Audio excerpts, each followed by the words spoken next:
I've walked the line between worlds and am well versed in death. But I want to have faith in humans. Give me something to believe in. Earth below me, sky above me, fire within me.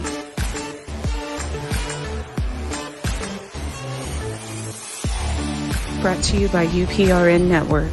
I'm Trish Mo, and this is The Missing Piece.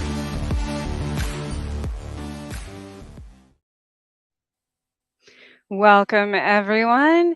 I'm your host, Trish, and this is The Missing Piece. It is Monday, December 12th, 12/12, and we are broadcasting live on 105.3 FM New Orleans and the United Public Radio Network. We are also live on Parapost Network, and yeah, it's been a crazy. I apologize that I've missed the last few weeks. I have had a crazy life, with just winding down the year, and um, some things happened in my personal life that I couldn't make it. So I'm back. I do have so many things planned for next year as well. I'm really excited because I'm changing the structure on how I do a lot of things, and it's definitely going to be more organized because I have learned so much in the last 12 months on this show and with all of my guests. Um, Before I forget, again, I want to special thanks to Carnation for sponsoring my show. And um, this is officially the last week of fall. So I know it's already snowing in some areas of the world and the U.S. So next week, of course, is Yule for those of us that celebrate the changing of the light and the dark parts of the year. Which is interesting because my guest tonight, I'm super excited actually. He contacted me earlier, and we have talked quite a few times in the past, um, and on his travels. Fascinating person. I want to welcome Dave Petrella. He is an astrologer, biologist, spiritual guide, Oak Island theorist, and he has traveled all over the United States, the 50 states, and most of Canada, doing his research and learning about the different traditions across the land. Dave was one of the first theorists to present in the new Oak Island War Room in June of 2017. And he also worked on the island that summer in 2018 as well. He offers services in tropical astrology, health, and spiritual guidance. So, welcome, Dave. Thank you for coming. Oh, thanks for Thanks having for me, Trish. joining me. Yeah, I really appreciate it. Absolutely. So, how have you been? It's been a while. Yeah, I've been great. I've been great. Uh, to give people a quick recap here, I moved out of Texas. I was living in Texas for about 2 years through all of COVID, and then June 30th, I left on a very long road trip, which I thought was only going to be maybe 45 days, and it turned into a lot longer than that because I had a lot of research to do. Um, so I went through the Southeast United States. I was researching the mound builder civilization, essentially, which is the earthen mounds that you find kind of all east of the Mississippi River, even up into Canada a little bit. It's a very broad area.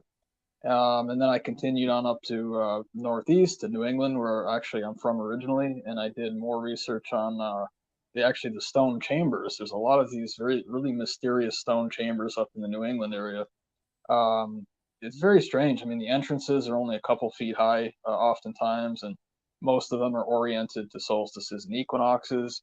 So there's a lot of mystery behind that, and I grew up there, so it's in my backyard, But being able to go out there and actually research it for the first time, not the first time, but 2018 was probably the first time I went out there, taking measurements, getting a feel for the energetic field.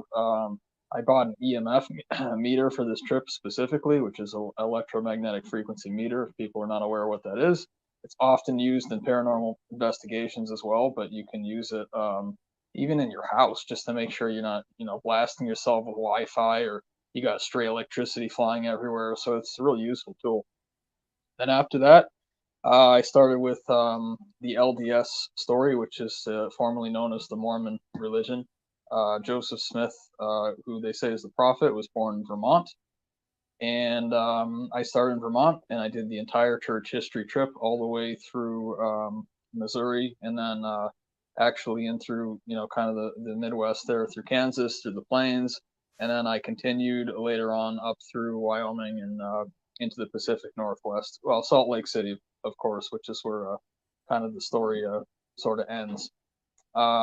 Because of Temple Square, that's where Brigham Young took the rest of the saints after Joseph Smith was killed in Nauvoo, Illinois. So it was a very long trip. It was actually turned out to be 100 days, Trish. We haven't talked in a little bit, but I was on the I road for know. 100 days, guys, and a lot of camping. Amazing things happen, revelations, all kind. You just never know what you're gonna get. Every morning that I woke up, I just had to be ready for whatever the day was gonna bring. It was always different. I'm happy to say most of the days were really positive and it was good energy. But there's a couple days there that where it's for instance, I was camping in Pennsylvania, and there was some really dark energy in the campground. It was something, I think, a very ancient spirit, and it was pervasive. I mean, the minute I pulled into the drive there, I felt a dark kind of energy. So, So but it's it's been great. funny you mention that because hey, Charles Rudd from Texas Oh, hey, and Charles. Nikki.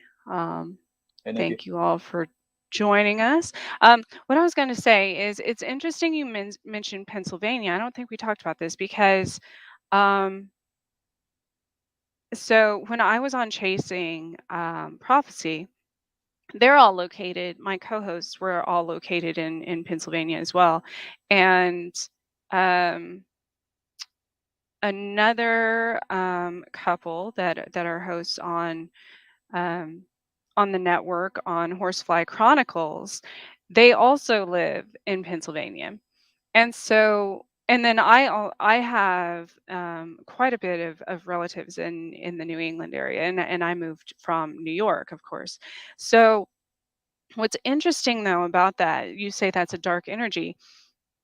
Almost 100% of the time, and I'm not even kidding you, it's the Hmm. times that I tune into their show, it's the times that something is going on in Kansas, like really dark, where people start reporting UFOs or cryptids or things like that, and then there's a lot of deaths or crime and things like that. Every single time, it mirrors what's going on in Pennsylvania. So I find that really interesting. And parts of New England and like some parts of Canada even. So Oh, totally.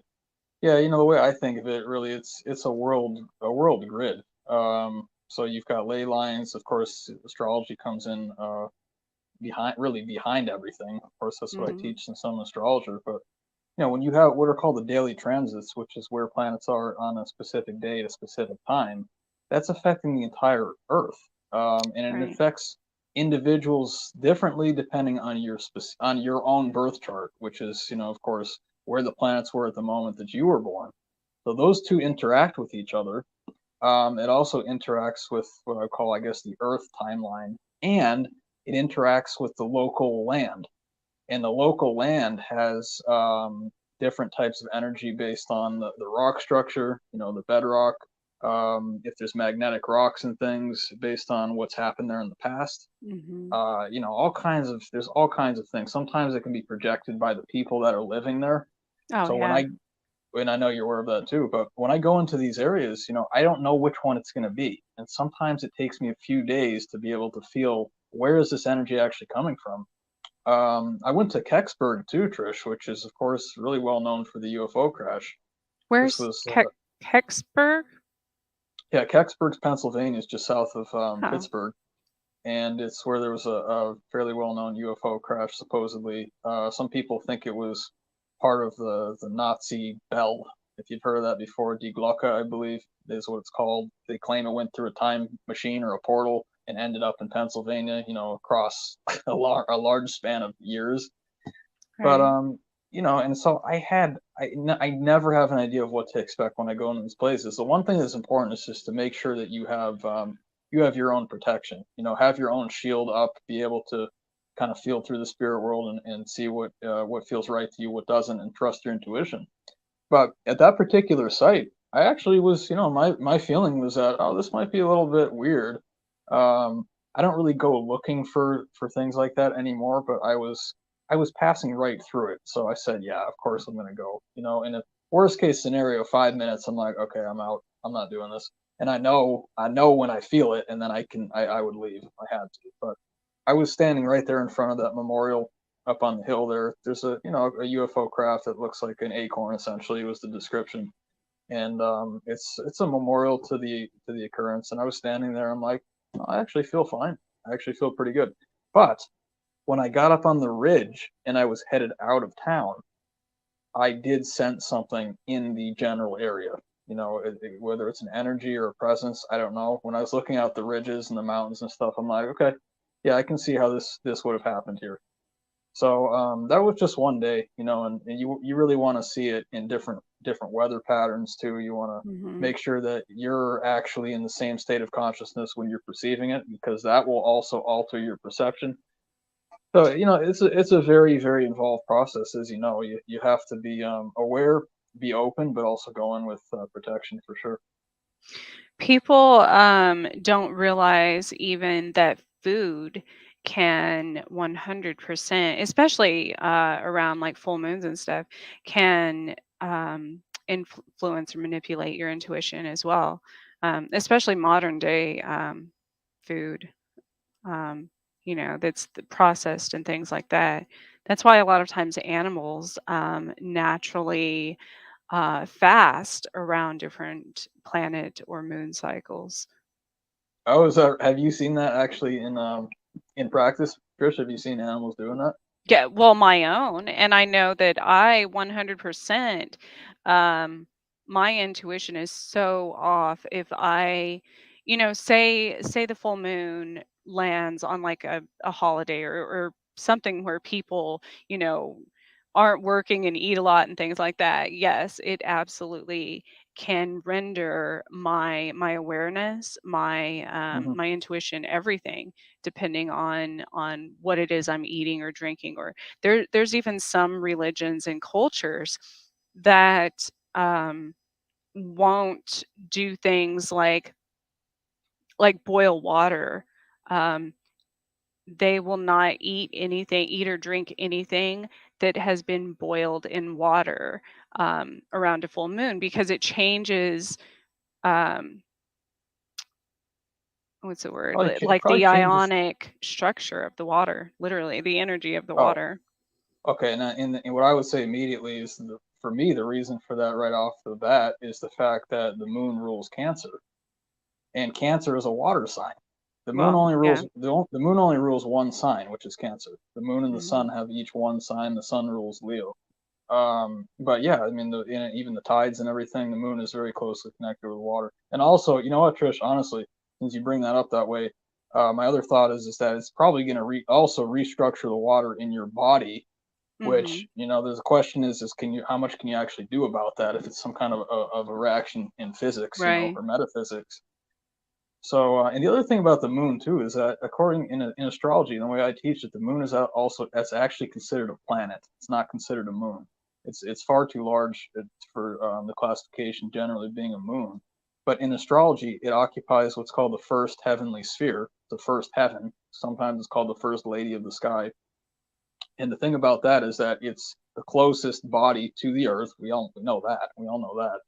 And so it has a lot of influence. And even just general physics, the closer the body is to the other body, then you have a lot of influence and a lot of exchange. And then the other thing about it is that the the orbit is very fast. It's about what 2.5 days per sign of the zodiac. So that means that just when you're getting comfortable with something, you're like, okay, I'm getting into this pattern. It just rips that away from you and it shifts signs. And depending on how that's going to interact with your birth chart, you're going to feel that. So Oh, always, and I'll just be ready for the unexpected. Each planet when that the moon is in also affects different body parts, and people don't realize that. So like That's it's correct. Yep. not safe to have surgery on certain, if you're going to have like, I don't know, it's common for people to have like appendicitis or gallbladder surgery or Hmm. things like that. When and then there's other ones like this past full moon. I'm a Gemini, so the full moon it was in Gemini, and that correlates with your fingers and your throat, like throat chakra, things like that. So everyone around me said that they, and I'm sure this time of year also with the air being dry and stuff as well, Yeah. but had throat issues. They're more likely to injure that if they do a lot of singing or yelling or whatever people do. And but I kept cutting my fingers, and I'm like, what is? And then I remembered that that directly correlates with Gemini. So Yeah, and the interesting thing about that, I actually just did an entire show on astrology and the body with my co-host Karen Holton. We have a podcast called Aliens and Astrology. If you guys want to check that out, it is on my YouTube page. I think we'll have a link posted, but it's easy to find. It's just my name, Dave Petrella. You'll find my page. Anyway, I go over the entire thing, and even a lot of astrologers they're not aware of that. They don't really talk about the human body a lot, and in fact, it goes so far that it's absolutely shocking, shocking how well, and I don't know why it's not taught. It should be taught I don't in know. medical school, Oh you yeah, know, because that's how serious it is. Like, yeah, and people say, "Oh well, no, that's this woo-woo stuff." No, yeah, it's not. You can actually, it's scientific based. Like you can, it's just astonishing to me that nobody takes it that serious because it affects everything. oh yeah, yeah. And I'm before I started with astrology, I'm a scientist, guys. So when I came into that, I actually didn't want to do astrology. It was put in my hands as what I believe is a responsibility to the earth and to teach it correctly. And I would never have done it if I couldn't literally basically put my hands in front of my eyes and and get it like 99% accurate every time. And then the 1% that I missed it would be my fault. It's not the chart. It's actually just me, with something. But the point is that I looked at it as a science from the very beginning because I've been trained in sciences. I studied biology since I was 10 years old, and so I had the proper scientific method already in place. So when my friend, actually Santos Bonacci, he's an absolute genius, guys. Go to his YouTube channel, Mr. Astrotheology.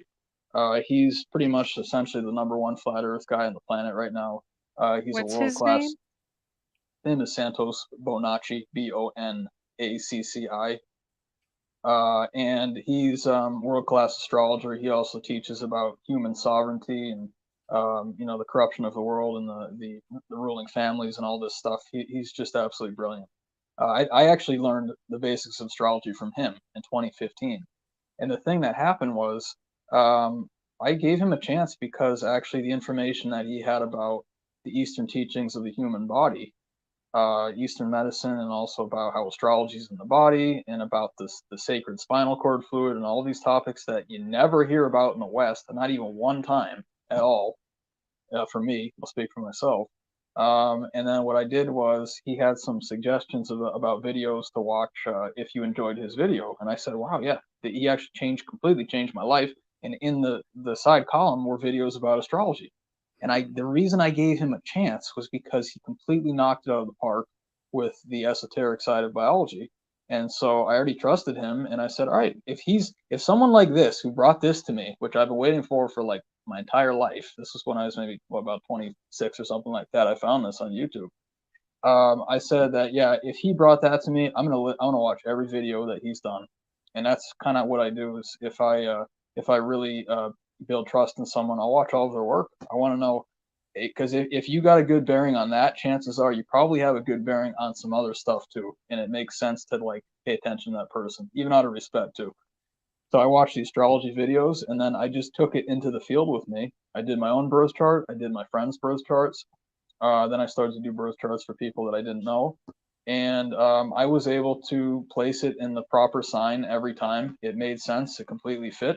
And I actually was essentially forced to accept the system because it was scientifically sound.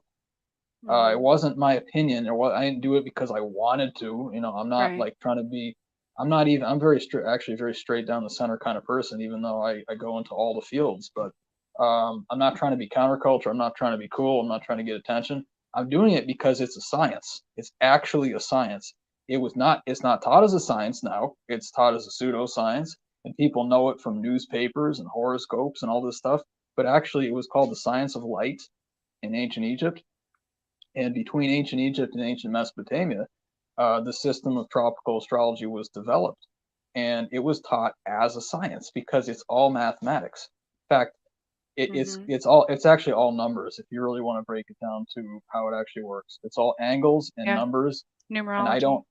Oh yeah, and I don't have to do any kind of inference. It's all right in front of me. I look at the number, I look at the degree, and then I tell the person what that means. And that's all it is. It's a system. So, an interesting thing, which numerology came into my life, of course, out of nowhere, intuitively a long time ago. But I didn't know at the time how to decipher it. And then once I start, people talk about seeing numbers on billboards and license plates and all these street signs and all of these things. Well, eventually, I realized that those were actually certain I mean, obviously it was signs that I was supposed to pay attention to intuitively in my life, but they were degrees and angles, and it was a specific, if I see a certain number and I see it next to a specific letter or another number or something like that, I know which direction whatever it is that's trying to send me a message is coming from, or what's coming up. And that's actually saved my life actually in a lot of cases. And I know there's probably tons of psychics and mediums and stuff out there that do that, but don't even realize they're doing it, because they haven't actually gotten it down to a science yet, quite literally. Um, because before I would have just thought that was my intuition, that was it's the same concept of people with like lottery numbers and things like that. Um, everything's numbers, everything's probability and patterns and sequences and things like that. um, and so when you can read that, then it makes it much less confusing, I think. um, as far as like grid points and things like that on a map. Oh yeah, 100%. I mean, when what I teach the Earth as, like, I teach it as it's a created system. When you have the whole universe in front of you, this is one segment, and it's a created system with specific laws in it. So basically, though, if you got the laws in place, I'll just start with of course astrology, the science of the solar system, the master science. Um, and by the way, there's 12 signs, so today is is really perfect. It's kind of last minute, but I'm so happy to join you because it's 12 And 12. the 12th There's month, 12th Yeah, day. and that's my Instagram name is Dave Petrella 12 because it's the 12 signs.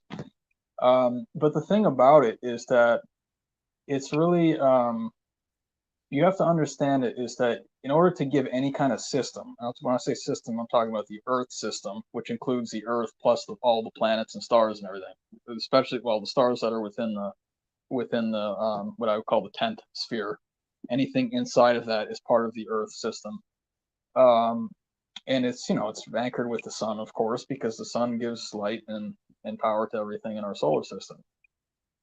And all the stars, a lot of them supposedly, maybe even most of them, are supposed to have planets. Well, this is just one of those systems. And in this system, it's in terms of the mental world, it's base 12 because that's 12 signs.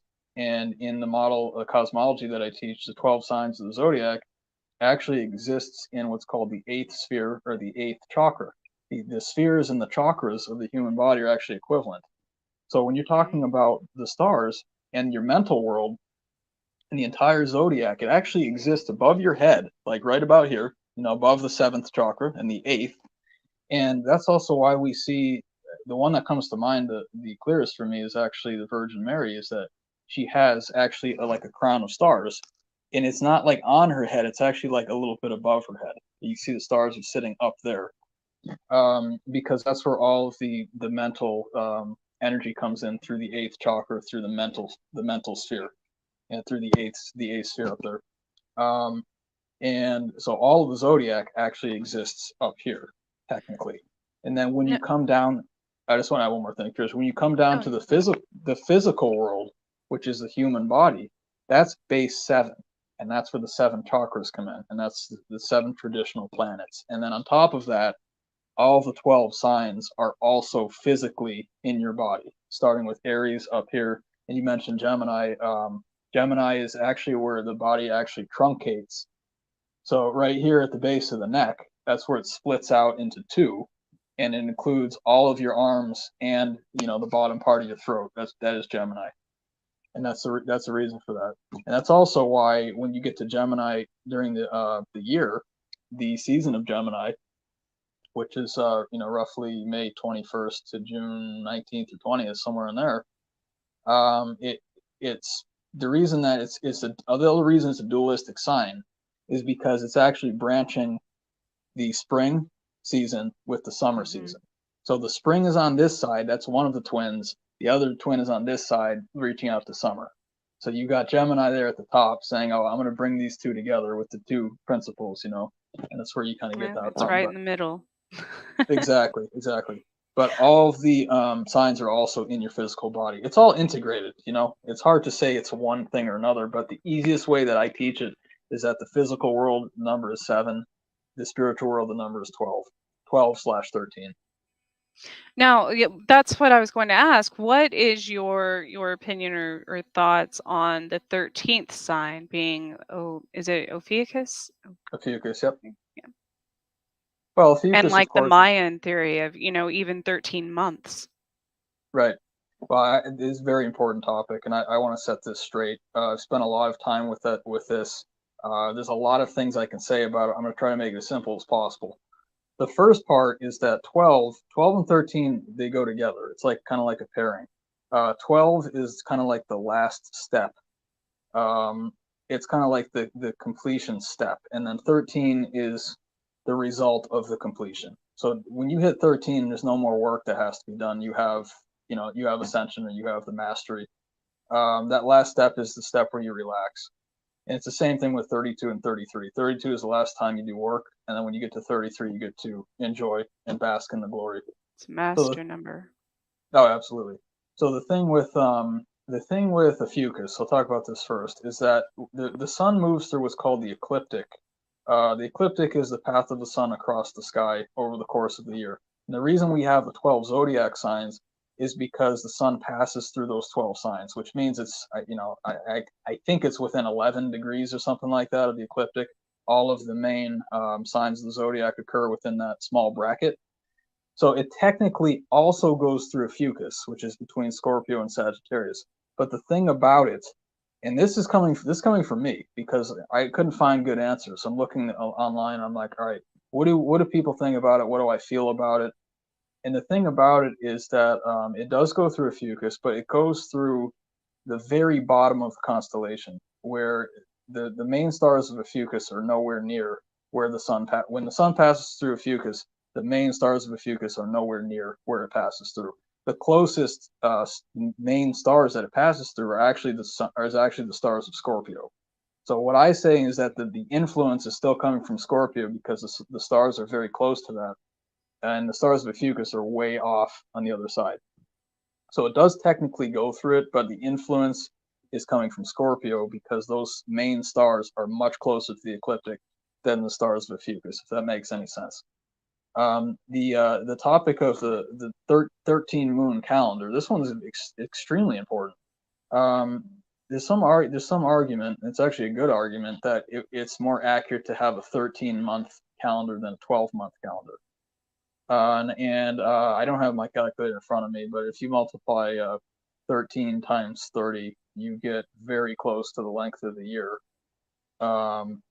Is it 13 times? Excuse me, that's not correct. 13 times 27, I believe, or 28. That's what I meant to say. So if you multiply those numbers, you're going to get really close to I think it's 364, if I'm not mistaken. It's like right in there. And the reason that I think is more accurate is because the month, and even the word month, is based on the word moon. Mon and moon, it's the same word essentially. So in the length of the moon cycles between, I believe, 27 and 29 days. It's somewhere right in there. And it might even vary a little bit depending on conditions. But the point of that is that, well, you want to get your subunit, the month, which is the subunit of the year. It's technically really not based on 30. I mean, it's based on the moon cycle. So Right. you can get there either way using 12 months or 13 months, but yeah, but they're both accurate to me because 12 also, that's the master number of the zodiac, really. So you have to, it's this thing where it's oscillating back. It's a really weird thing, Trish. Even with the ages, they say that uh well, let's see, it's every 6,500 years or so there's a cataclysm that happens, apocalyptic Hmm. event, things are reset, whether it's with a water or fire or wind destroying things. But when you add that up, you actually end up with you end up with 13 or 13,000 year, which is half of the great year cycle. The total length is 25,920. So the thing about that is, even with the great cycle, it's oscillating back and forth between 12 and 13. And I can watch it and I just see it moving back and forth like that. It's just amazing. It's amazing. So I say it's both. You just have to know how to define it. Well, and a lot of other things play into it as well, as far as like leap years. You know, Hmm.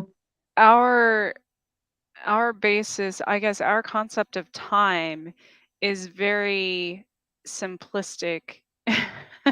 I Oh guess yeah. in the as far as the bigger picture goes, because if you actually started breaking down, the amount of time that is gained or lost during different times of the year or different moon cycles, things like that, of days, then it wouldn't come out to be the exact same number every year. And so, Yeah. um, it's kind of like biorhythms. In biorhythm, it never made sense to me that everything was like 30-day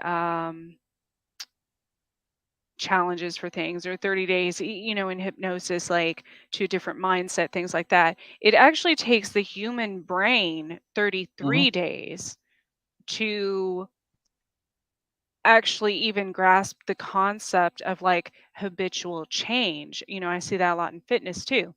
And so the fact that there is not a month that has 33 days, you would have to go into the next one, obviously, the next cycle essentially. Yeah. Um, to complete that. So it's like we're constantly as humans, and maybe I've been thinking it's funny. Well, of course we would talk about something that we've both been thinking of, because Oh yeah. I uh I was thinking about this last week though. I'm like, that's why humans in general and the earth itself keeps repeating all of these cycles, because we're literally and this came up because I was supposed to run a marathon last week, and I was thinking about it, and I thought about the last time. I'm a terrible runner. Like I don't run. Okay. Yeah. I and so I was thinking about the last time I did, and I was a short distance runner, when I was younger. And then all of a sudden they needed someone for this relay, and I got to the end of the but I exerted all of my energy, just like we do during the day or during the year. And here we are at the 12th month. I exerted all of my energy at the beginning of the race because I wasn't used to being a long distance runner. And I literally fell right before the baton handoff at the end of the race. And that reminded me of how we do as humans and why we keep reliving all of these things over and over and over, because we're literally getting to the end of the race and we quit right before the finish line because we don't know any different. We don't know that we need that last we need that 13th month to get over the year. And it's that was an interesting I was like, that's why we always that's why we're Yeah. reliving all these things over and over and over, because we're not finishing the race. Like Oh yeah. Well, and the other thing too is that what I would say from my perspective, we're also not really understanding. the quantum field very well. We're Mm-mm. missing the boat on that one. And At all. oh right, yeah. But the ancient Indians, they did. And then you got modern physicists coming out saying like, "Oh, this is the theory, guys. This is what we think." I'm like, I don't care what you think because the Hindus already knew it.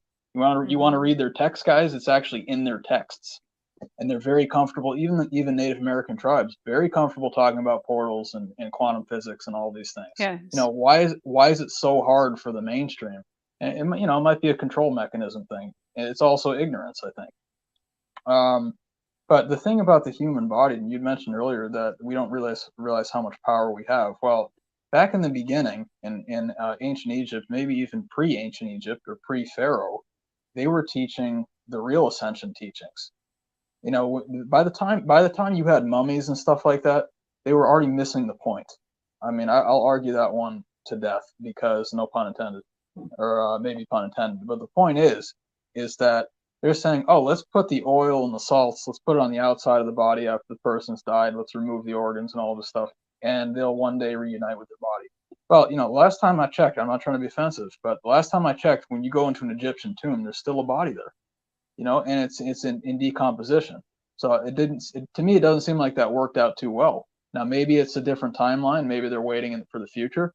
But the original teaching, and I'll hang my hat on this for the rest of my time on the planet, is actually about the oils on the inside of the body and the salts on the inside of the body, and that is called Ayurvedic medicine, which is Hmm. based out of ancient India. So everything almost everything literally that is in the Western world for me is like a rehash, or it's like a misunderstanding of the actual original teachings, which I am Yes. 100% confident that ancient India still has intact if you know how to look for it. So the point I'm trying to make is that the human body is designed for ascension. Before the Christian narrative of Jesus came up, and I'll just put it out there, I actually believe Jesus was actually a real person, but in possibly different dimensions and timelines and perspectives and things. That's all on the table. But the original teaching was always, even before Jesus was here, was always that you have to save yourself. You have to do it. You have to do the work. You have to make the Yep. moral decisions. You have to improve your energy in your body. You have to improve the clarity of your Oh yeah. body. And that happens through the principles of Ayurvedic medicine, which is fasting, circulating your fluids, Hmm. and getting the oils back into your organs and the channels of your body. So that part, when I look around, since I teach, essentially the principles of Eastern medicine, or even pre-medicine, I would really call it. It's even simpler, is the fact that we're sitting here, waiting. Some people are actually waiting for a savior in the sky, and I'm not actually discounting that necessarily. I actually believe that's going to happen as well. But the point is that this is my firm belief. You don't get your freedom as a sovereign being until you're fully in control of your own energy grid in your body. Because Oh. what that means is you don't actually need food coming in. You don't need outside Mm-mm. energy coming in. You produce your own energy through fusion. You actually become Hmm. essentially a star, or a sun, which is why in Hollywood people are called stars all the time. And then that is a sovereign being. And now, since you don't need food, you don't need shelter, and you don't have a physical body anymore, you're free. You're actually free Yeah. because you increased your energy enough to get yourself out of the dimension. So that's the other part I'd add to that. Well, and so and I have the same belief as far as like Jesus and everything. I think each culture had their own version of like ascended masters of Right? Yep. healers and such that um because yes, I 100%, I mean nobody would believe this, and I like without seeing it, or but yes, I probably there's probably quite a few people that I know that could probably walk on water if they wanted to, or, you know, it would seem like they came back to life, or they were all kinds of things. Like I've died 5 times in this life alone. You know what I mean? I was only resuscitated one of those. So artificially. Um, so there's so many, there's things that we just, I mean, yes, I agree on, I think it's a combination of both being, kind of a cover up due to power and other issues, religions, things like that. or just lack of knowledge, because we've we've come so far from where we began. And I started having dreams about where I grew up in New Mexico. It was just in the last few years they've discovered bones and artifacts and things from a tribe that was almost 30,000 years old. Now that's uh, one of the oldest to date that science has found um, in the world. And they 100% had kind of a, what is it, the animistic beliefs as far as the world went, that everything on this planet, everything in the universe for that matter, had this universal energy, which meant that they had to respect, even rocks and trees and everything like that. And so, and that makes sense if you consider um the earth, as you said, like the oils and salts and everything being within our bodies. Well, of course, my beliefs, as within, so without. So, the earth itself, as a living thing, an entire, you've got the core, you've got the water inside the earth, you've got the oils inside the earth, things like that. And then, of course, think of the ozone as like the earth's auric field. And once you break it down, where Yeah. people almost to like, it reminds me of that show that came out a long time ago, Are You Smarter Than a Fifth Grader? Because once you break things down like that, it helps me as an adult. But when you break it down to other adults who've been looking at things in such a complicated manner, it's really very simple. Um, it makes a lot of sense. You say, oh, okay, well, that makes sense. Why? And when you start thinking of atoms and things like that, instead of just the mass of a person, you're talking about how we can become essentially like stars. Yes, um, because we just see this as like a shell. So as far as, there was an interesting thing on Einstein I read recently, and that's obviously quantum physics and things like that. He was genius, far far beyond his time as far as the discoveries. All of those people back then, Tesla, not like the car people. I know there's going to be some out there, they're like, oh yeah. There's a lot of controversy with both of those guys too. Mm-hmm. I mean, Tesla was he was actually, I mean, I believe he was murdered, and then Oh all of yeah. his texts and documents were taken by some mysterious group of people. Yeah. But how about this? Okay, I'm just gonna put it out there. It's out there in all the stories. But he was killed on the 33rd floor, supposedly, of the building. So how was that organized? I mean, come on. We know, especially in 2022, we know how many people use that number, how many secret societies use that number. And then Einstein Oh yeah. supposedly was, and this is the first time I heard this was actually Santos Bonacci. If you guys want to hear more about Einstein, I'd go over to his page actually, because I don't do a lot with it. But I have supposedly my he little was. bobblehead. Oh, you got one, very nice. Yeah. Uh, So supposedly he was put in place to destroy some of the ancient traditions, and he was a thorn in the side of a lot of the ancient philosophers who actually knew what they were talking about. He might have actually been a prop. I'm not trying to be offensive to people, but well, again, when you he was part of the scientists from the that's right, yeah. state. So he had that affiliation, but not by choice necessarily. That's just what he did. But what I was going to say, that I never knew this. I never knew Einstein's brain. So he requested that his body, he died in mysterious circumstances as well, and he Okay, yeah. requested that his body um, be cremated, which I think it was somebody like his brother, somebody close to him, ended up carrying out. But before they could do that, somebody else took his brain. Nobody knows who the original person that took his brain. They divided it up in 200 pieces, sliced it up in 200 pieces, and shipped it off all over the world to different scientists. against Einstein's wishes, obviously, and against his family's Hmm. and everything else. Now, what's interesting about that, when I was reading about, you know, they're talking about sound, sonic weapons as, but also as healing. There's devices now that are out with machines that create different vibrations and such to heal a person's DNA. And this came about because I do a lot of research on as far as the Lyme disease and immune suppressant diseases and such. That So actually happened really close to where I grew up, Trish, which is Lyme, Connecticut. So I know all about that yeah. story. There's a So the biological factory just off the coast of Connecticut where they were doing all kinds of experiments, and then suddenly Lyme disease appears right across the bay. I mean, come on! Like these are yeah. not hard things to put together. That doesn't just And then happen they like that. moved that center to Kansas. Oh, okay. I didn't know Like that a part. few 5 years. Yeah, they just built the Nuclear Biodefense Center in Manhattan, Kansas, which actually probably shouldn't be within, I don't know, hundreds of miles of civilization, but here it is in the Yeah. heartland.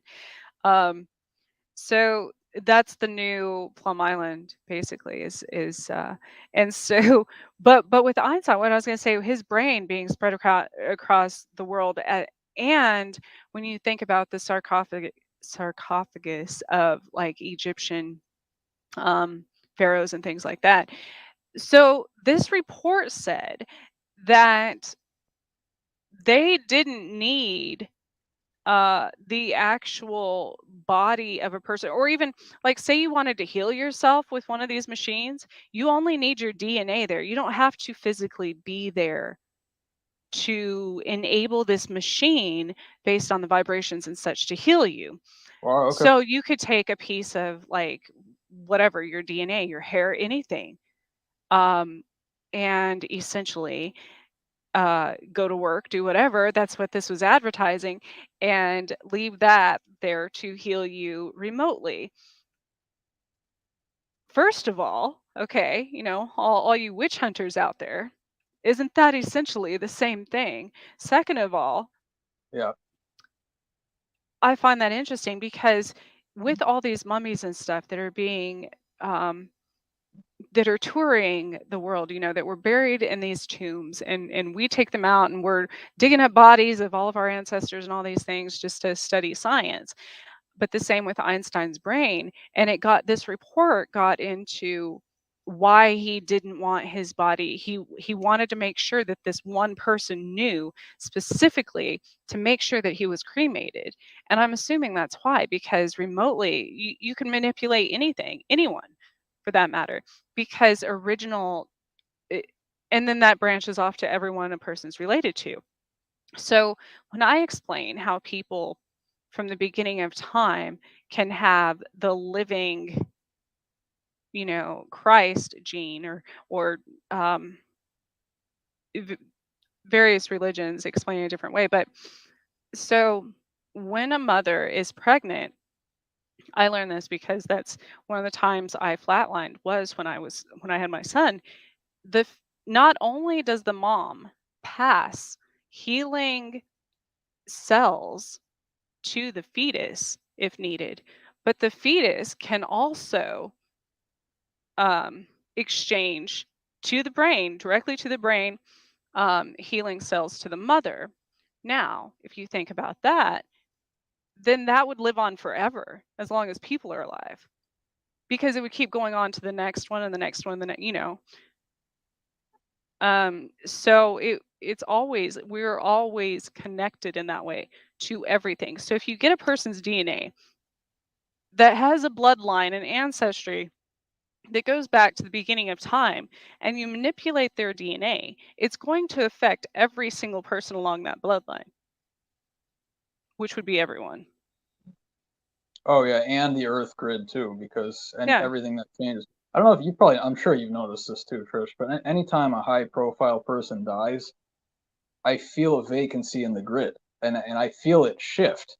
Because their consciousness is not being put into the larger system anymore, and I know Mhm. that they're not there, and I'm aware of it. And then actually, that's when things usually that's often when you see things really shift, and a lot of times because if it was a positive influence of a person, well, it's like the chaperone has left the room, so now Right. the energy that's been trying to get in, now it can sometimes do that. And So, oh, good.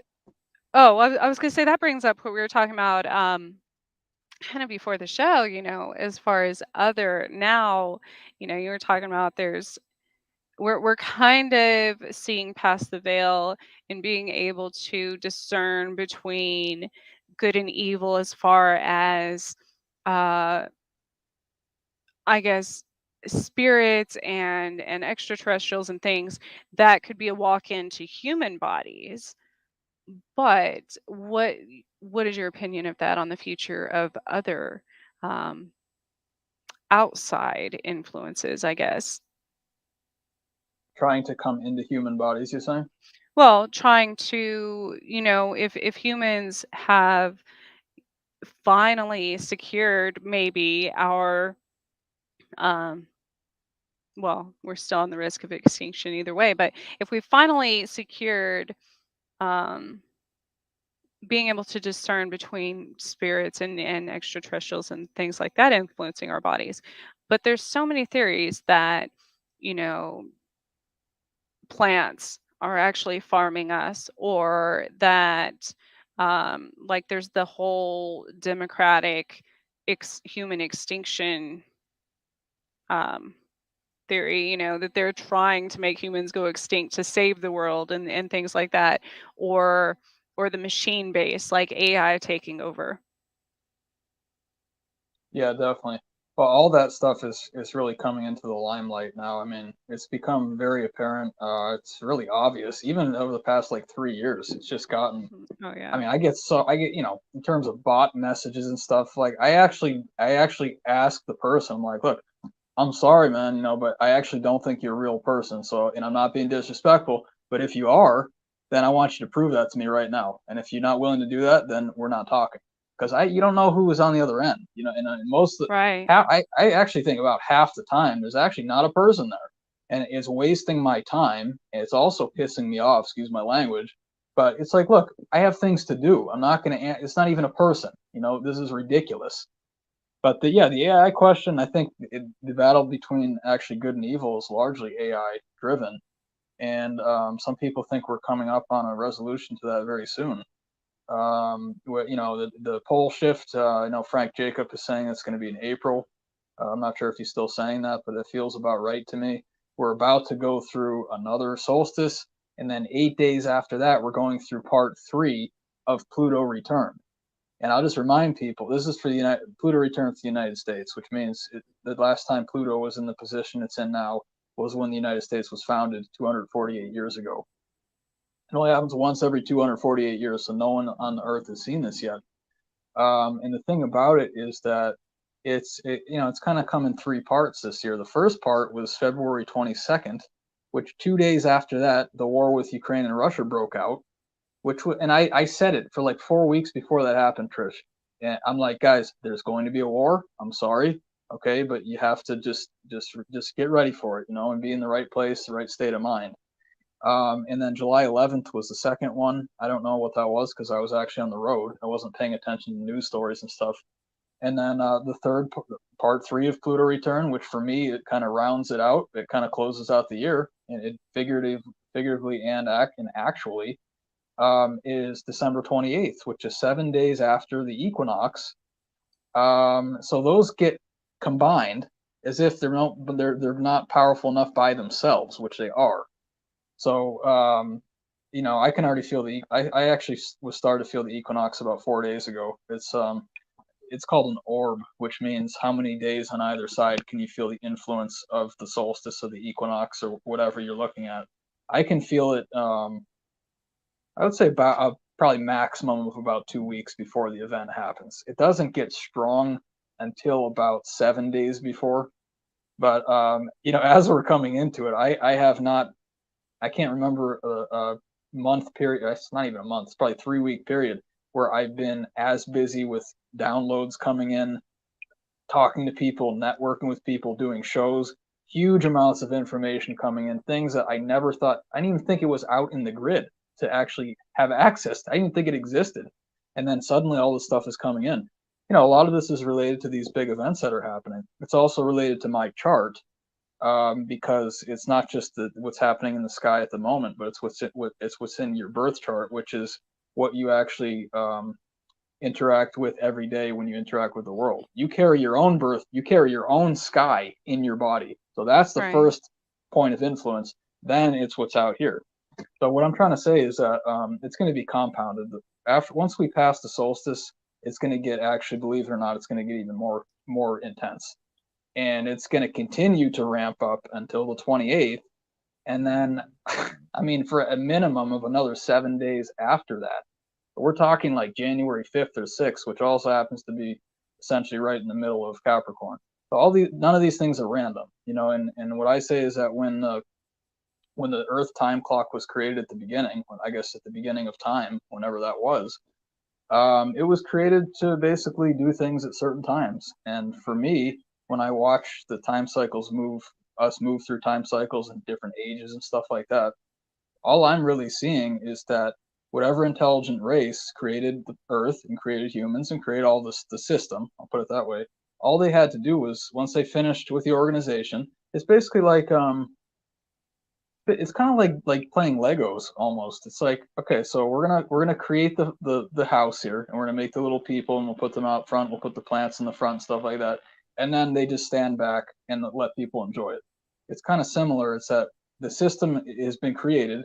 It's multi-dimensional. It's fractaled in many ways, so it's not as confining as it sounds. It's actually, you actually have a lot more freedom than it sounds like, but that depends on your own energy, what things you're picking up on. But the point of this is that they basically press play and then they just watch, because they already did Yeah. all the work. They already knew that Pluto was going to be where it is on the 28th of December in 2022, and that was the first Pluto return to the United States. They knew that. It's all been set. It's all been set into motion. But don't ever give up your free will. Don't ever not pay attention to what your heart is saying. You want to follow your objective for this planet. I think it's important to try to get that established for everyone. Why am I here? What is my purpose? What am I doing? And stay focused on that, and you're going to be okay. This is not the only life. We keep going. Well, and like the Egyptians taught us, it you can't stop things from happening. I always, even when that's the terrible thing about being psychic, or even when you get into subjects like um artificial resuscitation and abortion, things like that. There's Yeah. a big reason that and the only people that would probably say this are those that have probably actually died before and been brought back to life, because then I have had to relive certain things that happened up until that point over and over and over, because I was supposed to die then. I mean, so it's like hacking.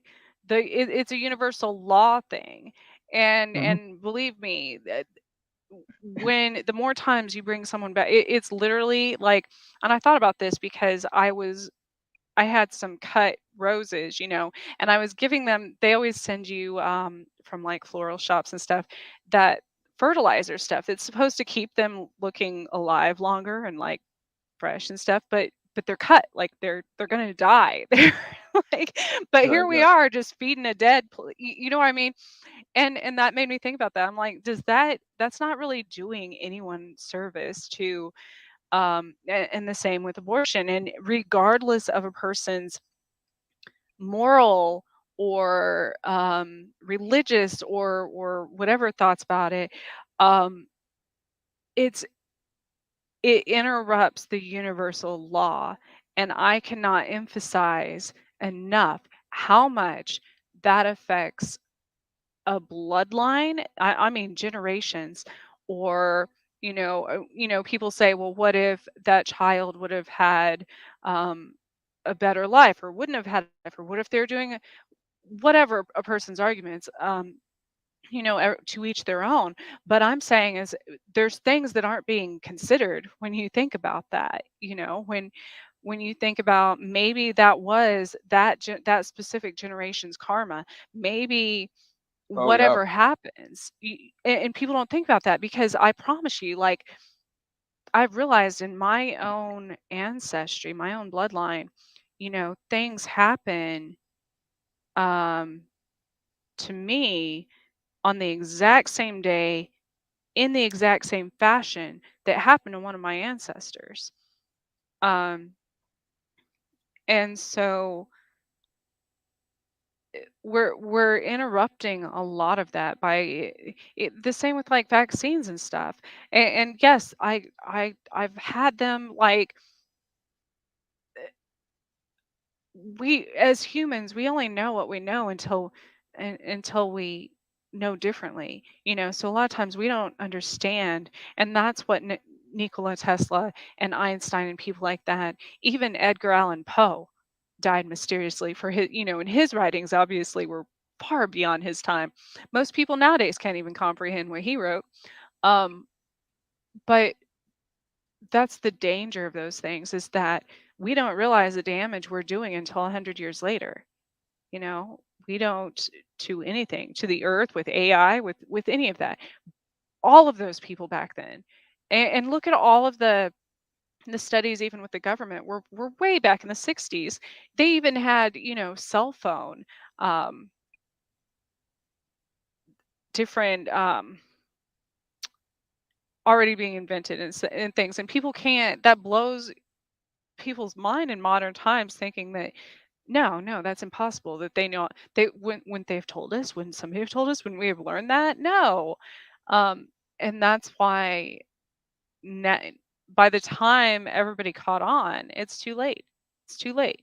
I mean, it's not too late to going back to what you say. There's no one coming to save us. You got to save yourself. It doesn't matter. There's no secret pill. There's no secret like fountain of youth, nothing, unless you raise your own vibration. Yeah, That's why people exactly. get cancer over and over and over, and they're healed Yep. from it, and then they get it again. Um, Things like that. It doesn't matter. There's nobody is immune from the obstacles of life. You know. Yeah, yeah, and it's interesting too because I was vehemently opposed in the beginning to a savior coming on the clouds. I know a lot of people, joke about that, say, "Oh, yeah, that's the most ridiculous thing." However, I've since what basically, and again, this is things that have been shown to me directly through revelation, through visions, through my research, through being on the road, through other people, is that the story that I feel is actually coming into prominence right now is the ancient stories from the Bible, and specifically the Book of Revelation. The Hmm. very weird thing, because it's not something I would ever have chosen to say, "Oh, I want to do this," or "This makes sense to me," or whatever. I'm getting pieces of information that is indicating that I think what we're going into is related to that story. And of course, like you were talking about, things don't disappear until there's a resolution, whether it's in your life or Right. whether it's in the larger cycles of Earth time or whatever. It will keep coming back, and it's a big cycle. But the thing for me, actually, I want to talk about Jesus for a minute because this is a very interesting character in history. The first thing I want to say about it is that he was supposed to have been born at the beginning of the age of Pisces. And the thing that's important about that is there's a reason he's associated with the fish. There's also a reason he's associated with the loaves, the fish and the loaves, because the loaves is Virgo, which is opposite to Pisces. So this is also an astrological story.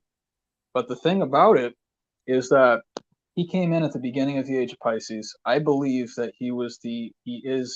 was and is currently the supervisor for the Earth. So he is in my belief, one of the 12 ascended masters. There's one ascended master per sign of the zodiac, which means one ascended master per age of the zodiac, and each age is 2,160 years. And he even said, we have the text in the Bible, he said, "I will be with you until the end of the age." Now that's not a random reference to me. To me, that's a literal statement. The end of the age of Pisces, which means that he's going to pass the torch on to the new supervisor for the Earth system, who is the ascended master of Aquarius, which is what we're going into. So in terms of these stories coming in, there's so many other references. Look for I believe it was said, Jesus said, look for the man with the water pitchers on his shoulder. I mean, come on. That is Aquarius, guys. That is Aquarius. That's how he's depicted, with the water on the shoulder. So he was already preparing people for the transition between the age of Pisces and the age of Aquarius, way back when he was still here. Again, that's if people believe he was here. But the thing about it is that I believe that, I'll put it this way, you're not going to, this is my firm belief, you're not going to get your freedom from the Earth system until you harness the power of your own energy. Your own energy Right. field, you have to lift yourself. You have to lift it yourself. And there are ways to do that. There's science behind it. But I also believe that when these ascended masters come to the Earth, they do change the structure of the Earth, which includes the entire etheric grid, the sun, gravity, density, all this stuff. It actually will shift, I believe, per the age that you're in. So, I don't think that it's going to be an extinction event. But what I think it is that the focus is essentially is machines and technology and AI and all this stuff, which is firmly in the realm of Aquarius. That stuff is not Pisces at all.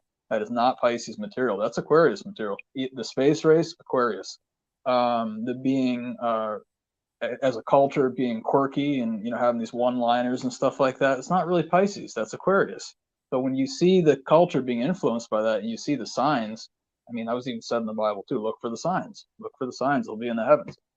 Um, it's trying to indicate stuff, and we are transitioning. But I think that what people should keep in mind is that it may be both. There may be a savior. There may be a new savior coming in, who I would call an ascended master, a different ascended master from Jesus. And the thing about it is that will change the system. The fact that ascended being comes into the Earth grid, integrates their consciousness with the Earth grid, will instantly change the Earth grid. That's the first part. But you're still not going to be miraculously saved. It may get Right. easier. It may get easier. It may be more convenient. Maybe we have free energy or something like that. But I still believe there's going to be like a natural expiration of life. You live 100 years or 120 years and then you die. But if you're tired of the whole thing, you don't want to play any of the game anymore, then I would go to the ancient Indian teachings about ascension, which is, you can read the text, guys. It's online. It's actually free online, called the Sushruta Samhita, Sushruta space Samhita. And that's the book that Ayurvedic medicine is based off of. And it was written down, I mean, I don't know if it was 1,000 BC or something like that. I could be a little bit off, but before it was written down, I guarantee it was already in place in an oral tradition for many thousands of years before that. These things don't just miraculously appear out of nowhere. These huge volumes of knowledge about medicine and the body, So I think it's wise to not jump to conclusions too fast about the mythologies from the Bible and from some of the other religious texts about who these figures were, because people might be shocked and or surprised or both when there is someone who comes, there is a savior that comes and changes the grid, changes the Earth grid, but still the message is continued that you're still responsible for your development. I'm not going to. It's the most ridiculous thing to assume that, oh yeah, someone's going to do all of it for us. Well, you know what? Right. Maybe that person comes down and they look at you and they're like, you're not really making effort. So I'm not actually going to extend my hand to you because I don't see that you want that. I don't see you're willing to put in the work. So we go through these cycles, and there's different backdrops almost that humans are able to work with, but it's always going to be that you have to save yourself. It's about you deciding where you stand, what energies are appropriate and acceptable for you, and where your energy is going towards. Is it going towards love and kindness, or is it going towards greed and envy? I mean, that is 100% your choice. That is absolutely your choice. So if you're, by your actions in your heart, if you're saying, no, I value the greed and envy stuff more, then you're creating your destiny yourself. If that's the stuff you like, then you can't expect it's going to be like nice and perfect and pleasant and stuff like that, because I Yeah. would argue it's going contrary to cosmic law. And cosmic law for me states that it's all about love and kindness and caring for each other, generosity, understanding, truth. Those are eternal principles to me, Trish.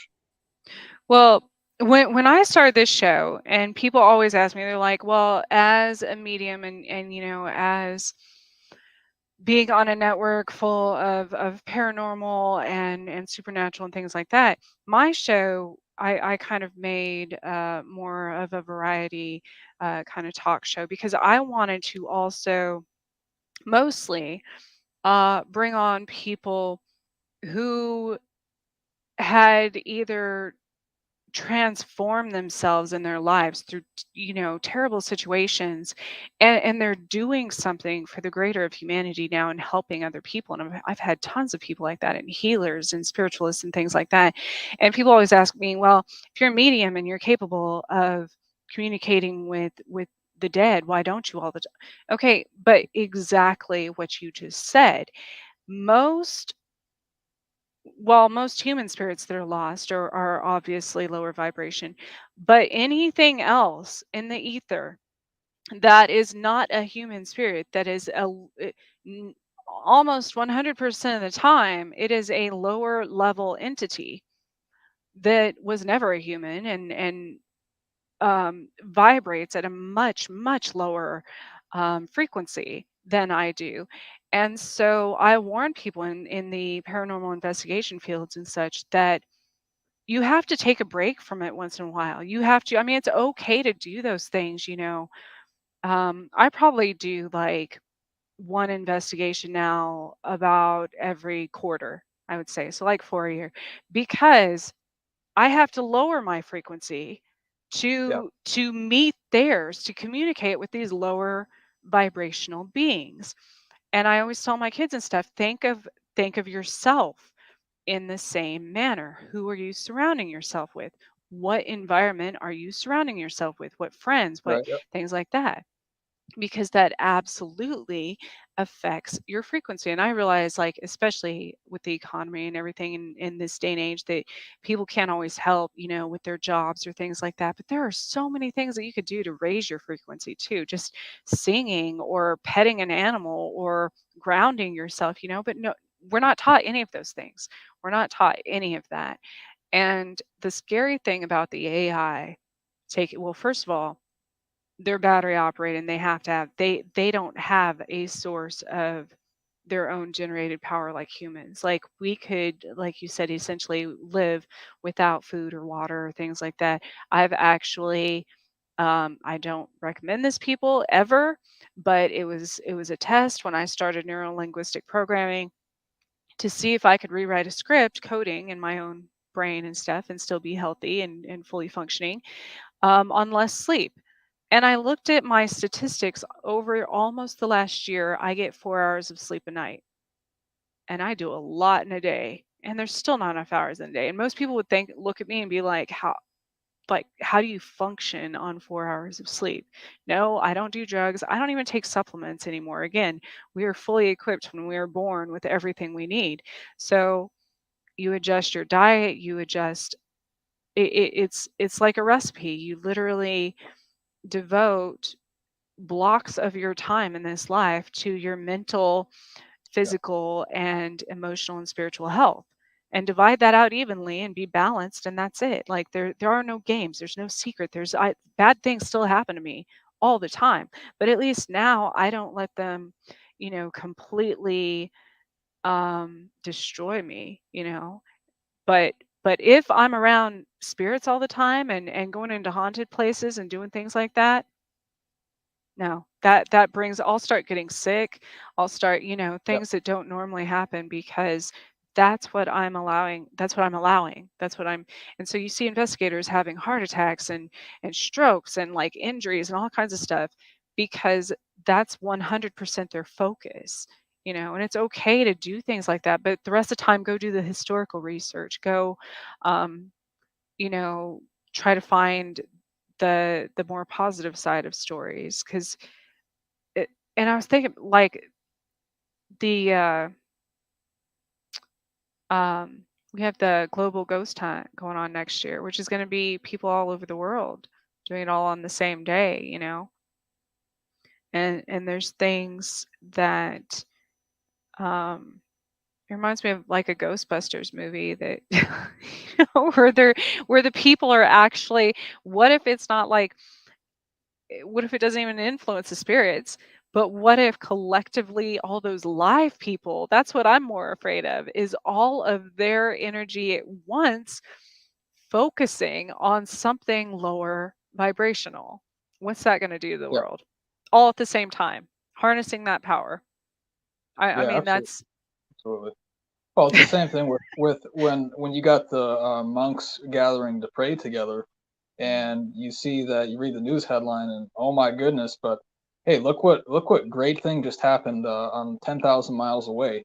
At the same time, by the way, that they were doing that meditation. Yeah, You know, it does affect the grid. And actually, I think uh, one of Laura Lee Popvin's friends, of course, Angel Rock with Laura Lee Popvin on the network here. I was actually just on her show an hour before I joined you, Trish, and one of her friends, Augie Nost, I believe he talks about it being called the mastermind, where you get a bunch of people together and then it amplifies the energy, yeah. and then you're able to project that energy. So I completely agree with what you're saying, and I'm also not going to be surprised when I see the date, the year, the time, and everything that that event is happening, because I also believe that they're going to pick a time that's more conducive to that kind of energy that they're trying to transmit.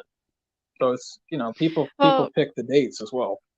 and it's the same concept. So, especially in pagan and Wiccan communities, back I it was a few years ago. It was when the internet really started growing and everything, and YouTube and social media and such. And they had the whole baby witch, there was like a certain day or time or whatever that and it wasn't dark witches. Oh, okay. Well, first of all, let's get, there's a difference between a dark witch and one that practices black magic. So there's certain ones that work with the dark part of the year, which is coming up on after December, around the 20th through the 22nd. Um, that's that's the darker part of the year. There's those. That's not what I'm referring to. I'm referring to uh the ones back in the day who were more um like the sacrificial black magic type, and they all came together on a specific day, specific time. But the problem was these were all younger, I mean, it was literally like a bunch of teenagers um doing some Sabrina type shit they saw on TV, the newer Sabrina that deals with that. And that's dangerous because I don't care who it is, whether they're a witch or not, what their beliefs are. You get that many people, thoughts become things. Oh Thoughts yeah. can be curses. Thoughts can be black magic. So you get that many people who don't even realize their own power, have no idea what they're doing. And they put this giant organized collective curse out into the universe. It's going to do something. It's going to do something. It's the intention behind it, regardless of religion or anything else. And Even for me too, Trish, even when it's me plus one other person, it's astonishing how much that, because we're gifted in the spiritual world, obviously. So when you get two people that can do that in a mhm, room with each other, even on the right. phone with each other, I've had, I don't know if I really shared this before. I'll just say it really quickly, but one of my friends in particular has really easy access to some of the darker realms, and when we get on the phone, if we bring up certain topics, I've heard voices come through the phone. That's not me or this person. And I said, "Did you hear that?" And they say, "Yeah, yeah.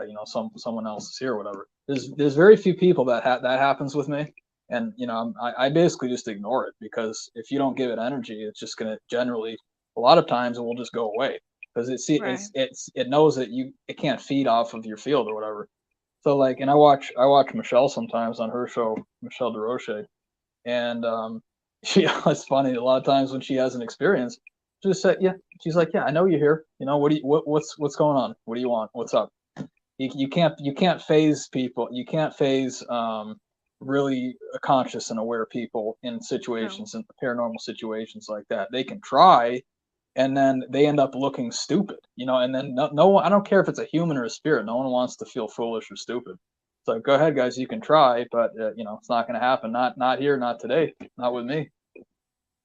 And I say that all I knock on wood, I do say that. It's rare that they affect me nowadays, but there are times, and again, it's when my vibration's lowered, when my Right, frequency is lowered, when I'm feeding into the like drama and negativity in the world and things like that. And then absolutely there's 100% times that I'm just as susceptible as anyone else to becoming possessed or affected or manipulated by different spirits and things like dark entities and stuff. And the more powerful you are, and that's the problem with the that we don't teach these things. We don't teach spirituality in schools and stuff. That's the problem with that, because there are younger, very powerful individuals that have no idea what they're hmm, attracting. I mean, they're not even doing it on purpose. Good people and stuff, but these dark energies are. It's like a moth to a flame. Quite oh literally. yeah, Um, and we've talked about that before. Like there's kids opening up portals by accident, like I mean, just by their energy and things like that. And but they don't know that they're doing it, and they don't know how to stop it. They don't know how to control it. They don't. right, I yeah. didn't either. I didn't either until I was much older. Um, and I attracted a lot of dark things a lot of my life. Um, but it, I don't. I don't know what this. I mean, people Well, can teach their own kids, I guess. oh yeah, and I can totally offer something here, because the only time um, that they can, in my experience, that I've ever had an entity try to essentially mess with me, um, is when my energy is low. And Mhm. you know what happened that day, Trish? I'll tell you exactly what happened. You had mentioned at the beginning of the show that, of course, even food can change your consciousness and your transmissions and your all this awareness and all this stuff. And it opens up different dimensions. It opens up other possibilities and other fields and everything. And the thing about that is that this particular day, this was actually one of the most extreme things that ever happened to me. It was in Massachusetts. I'll just say that. I'm not going to go into a lot of detail, but Massachusetts is, I would say, possibly the most spiritually charged place in the country. It is Really? amazing how powerful, especially when you get kind of towards Boston and south of Mhm. Boston. I've never had experiences like I had there in my entire life. We do know that obviously part of it, there's been so much activity there. That's part of where the country started. So you got to figure all of these people coming through, they leave residual energy on the field. That's a big part of it. But on top of that, there's energy there that predates the Native Americans. There's Oh, stuff there yeah. that is so ancient. Some of it has been created, I actually believe, through potentially dark arts. There was obviously a question about the Salem witch trials and everything. I'm not going on one side of the argument or the other for that. But what I think a lot of that came from is the energy in the land. And when you Mhm. when you get a person coming in that's not able, and it's, believe me, it is very strong. So even some of the Yeah. strongest people, for instance, like myself going into that situation, I felt it trying to mess with me. And I'm like, Mhm. no, not today. But guess what? It was, I mean, 20, 30,000 year old spirit or something like that. That's what it felt like to me. What I mean? And I might consider myself old. I'm not sure if I'm quite that old. So the point is that, well, hey, even if someone's good, there are some beings out there who are even more powerful than that. Oh, And that's yeah. what happened. That's what happened. It's only once in my life has this happened. It was in Massachusetts. And the thing about it, that's the last thing I'll say about it, Trish. The thing about it was that right before it happened, I actually ate a small amount of fish for my lunch. Now, fish is a very dense material when it goes into the body. It's, I consider it a meat, essentially. It's similar, the protein structure, the density of the molecules and everything. It's not a light food, it's a heavy food. So when that goes into the body, It cuts some. It's depending on your state of health. It can cut some of the currents. It can make you tired. And at Hmm. that point, if it drops your vibration enough, now the entity that's been waiting for that moment for maybe hundreds of years, they say, "Oh, they've been watching and waiting, and now I can get in." Like the 1 second when you're at your lowest, they're Oh waiting. yeah, You know? demons have all the time. They have that all the time in the world. 100 years isn't it? Right. That's like 5 minutes to them. So, they're just- Exactly. Exactly right. but Yep, for you sure. mentioned So, there, if you study the witch trials, even they talk about the food. They say now scientifically, a lot of them may have been affected by a certain. It was like a little bug that had in like taken over their wheat fields or something. It's a really oh strange. yeah. And then that literally affected their brains. Well, Mm, again, back to the Bible, many of the well, even in paranormal world, infestations of any type of pests, things like that are often dark and demonic, because bugs actually, and I've told this to people so many times, I'm like, it's not actually, if you have a bunch of spiders in your house, if you have a bunch of flies, whatever, yes, they carry germs and diseases, but they're not actually the bad thing. They're just attracted to then they absorb negative energy. yeah. So it's not the bugs themselves that are doing something bad. It's whatever. That means you have something bigger to worry about, Oh yeah. So Yeah. I have. I mean, it was like probably last week. I was basically getting ready for bed, and I felt it. I had the light out. I was almost falling asleep, and I felt something crawling on my hand. And sometimes I'm actually even not even sure, Trish, because I feel energy in all kinds of different ways. Sometimes I'm like, okay, is that me, or is that actually something on my hand? I get So that. Yeah. yeah, so I All the basically time. right. So I didn't exactly. So I didn't want to get up and turn my light on, so I used the light from my phone, and there was actually a fairly large spider on my hand. And I actually often sleep fairly close to the floor because I like the grounding effect and I like how it's more solid, for your back and everything like that.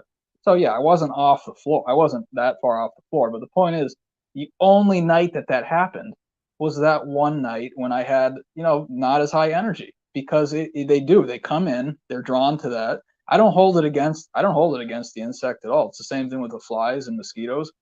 If my energy is good, guess what? They're not even I don't even see them. I don't see them, I don't hear them. The minute it goes down, suddenly I'm being attacked by mosquitoes. I can be walking through this actually happened to me when I used to live up in Alaska.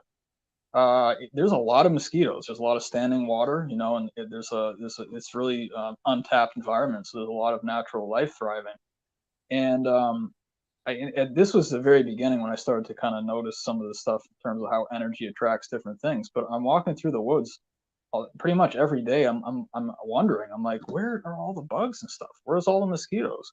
I didn't see them in the air. I didn't hear nothing. And then again, the one day that I didn't know this at the time, and I don't remember what I ate. I know it was based on food. A lot of things are based on food, but it was that one day, and suddenly I'm standing at the pond, and there's literally, I looked, there were probably 30 mosquitoes on just my jacket. The most I've ever had in my life, just sitting on my jacket, and they can bite through your jacket too. I mean, they're really good at what they do. But again, it's just that one day, just the one day. So we are in charge of our energetic field, and there are a lot of things that you can do, and I hope this is what we're moving into to start to teach kids about the principles of energy, about metaphysics, about stuff like this. And if the kid doesn't like it, no problem. But you know what? I needed this information when I was probably like 12, and I Oh didn't get it shoot. till I Yeah, I was needed it when I probably was like 20. 3. Right, exactly. Yeah, exactly. Eh, but I didn't get it till I was like maybe what, 25? I mean, come on. So when I look back at my education, I'm like, that was pretty much mostly a waste. I who was available to talk about astrology, to tell me that no, Yeah. it is actually science. People are doing a really bad job, Dave, but like we want to teach it to you correctly. Well, you know who that person is now? That's me. And that's what Yeah. I'm doing. One of the things I'm doing, I'm going to be that. I want people to come to me for astrology if you don't get it, or if you want it to be simple, and if you want to see it done correctly and responsibly, because I only do it to help people. I never take information, but believe me, I could easily take the information and say, oh, how can I mess with this person today? I know exactly what to do. And what happened, Trish, too, is that some people, throughout all time, really, I guess, they took that knowledge, and then because of them, not because of astrology, this is not because of astrology, it's because of them and their spirit and what they believe. They took it and they performed dark arts with it. And, the Hmm. spells and all this stuff, they knew when to do things on which days with the moon and all this stuff and herbs and Yeah. things. And the other thing, so it's a person, is what I'm trying to say. It's not the science. And the other thing I want to say while I'm talking about plants is what you were talking about with that bug. And one of the things that I saw on Ancient Aliens, and again, Joe was on the show a couple times, I think, through the years. Hmm. And on Ancient Aliens, one of the episodes was talking about the bubonic plague, or the Black Plague in Europe. And the thing about it was that, and I again never heard this, was not in the textbooks. Of course, they're not going to teach kids this part of the story when I'm going to share with people. But supposedly there was a Grim Reaper figure. That's maybe potentially where that originates from, that time period, in the wheat fields.